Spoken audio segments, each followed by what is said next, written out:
समय सां जिन भी पंहिंजो कीमती समय ॾिनो उनजो मतिलबु उन्हनि खे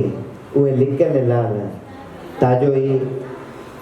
मतिलबु भावनगर में तमामु सुठा नवरत्न मिलिया जिन पंहिंजो तन बि ॾिनो मन बि ॾिनो धन बि ॾिनो समय बि ॾिनो मतिलबु परे परे गांवनि ताईं वञी करे उन्हनि शेवाऊं ॾिनियूं उन्हनि सभिनी खे साईं जन भावनगर वञी करे उन्हनि खे स्वागत कयो वेलकम कयो हिकदमि तारीफ़ कयो। उन खां पोइ सोमनाथ ऐं जूनागढ़ उते बि लिकियल लाल सत मिलिया जेके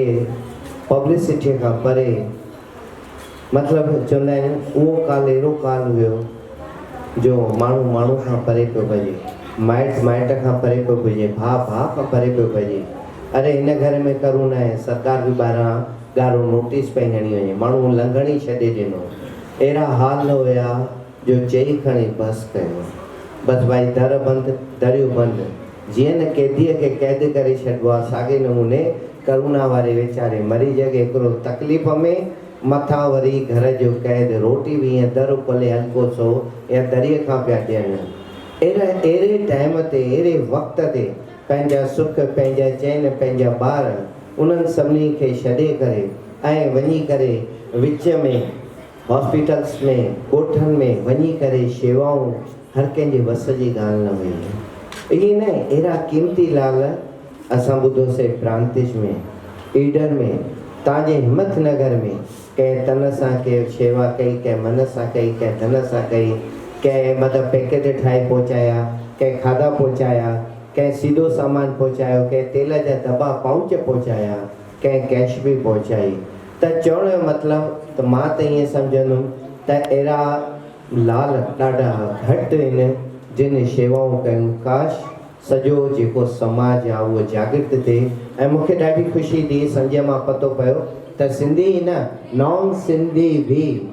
हिकिड़ो ग्रुप आहे जिन ॾाढी शेवा कई उनखे बि अॼु सन्मानित कयो वेंदो त चवण जो मतिलबु इहो आहे त जागृत थियो वक़्त ते हिक ॿिए जी मदद कंदव गिव एंड टेक जेतिरी मदद कंदव ओतिरो ई मतिलबु मानव शेवा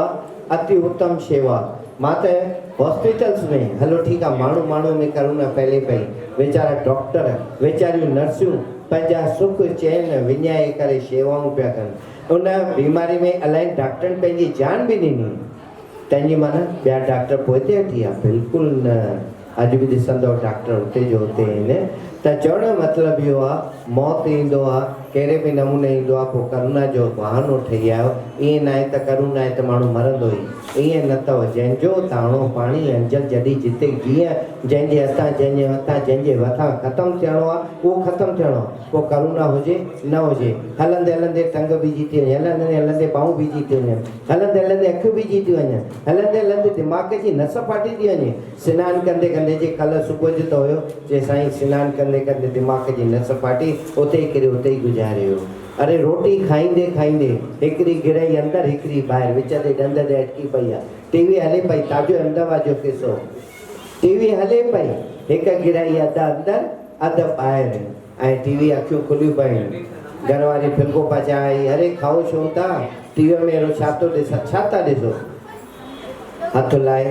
उहो माण्हू किरियो मतिलबु जंहिं अवस्था में माण्हू हूंदो आहे प्राण निकिरी वेंदा आहिनि उन्हीअ खे पोइ कोई होश न हूंदो आहे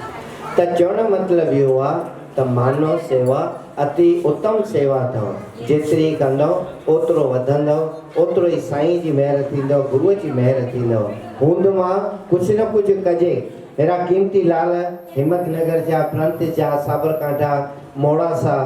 असां ॿुधासीं आहिनि जिन पंहिंजे हिन अहिड़े ॾुखे वक़्त में बि मतिलबु मददूं कयूं तव्हां भागनि वारा आहियो जो तव्हांजे ई मतिलबु मिटनि माइटनि में ई तव्हांजे ई मतिलबु बिरादरीअ जा इहे जेके क़ीमती लाल आहिनि उन्हनि लाइ ताड़ियूं वॼायो इन्हनि खे ॾिसी मां चाहींदुमि वरी वक़्त में जीअं ॿुधूं था त टीं लहर अचण वारी आहे जीअं पहिरीं लहर आई हली वई ॿी लहर आई हली वई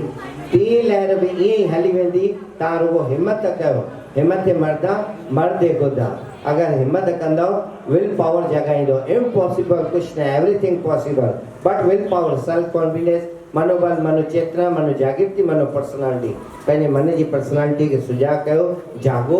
ऐं शेवा पाण बि कयो ॿियनि खे बि करणु ॾियो कंहिंखां नफ़रत न कयो नफ़रत कंदो थी सघे थो हलंदे हलंदे उहा बीमारी तव्हां में अची वञे कोई पतो न आहे कंहिंजो भरोसो न आहे न ॿार ते आहे न ॿुढे ते आहे न नंढे ते आहे न वॾे ते आहे न कुआरे ते आहे न शादीशुदा ते आहे पतो न आहे कॾहिं कंहिंजे मथां कहिड़ो कष्ट अची वञे इन करे मानव सेवा कंदव त ॾाढो सुठो अथव ऐं असां हाणे चाहींदासीं संजय खे चवंदासीं त जेको हाणे प्रोग्राम जी रूपरेखा आहे उहे ॿुधाइनि ऐं प्रोग्राम जी शुरूआति कनि छाकाणि त 7 साढे 7 ॿुधो आहे त तव्हां सभु पंहिंजे पंहिंजे घर रवाना थी वेंदव इन करे 1.5 ॿी कलाक जो जेको बि प्रोग्राम आहे संजय भाई शुरूआति कयो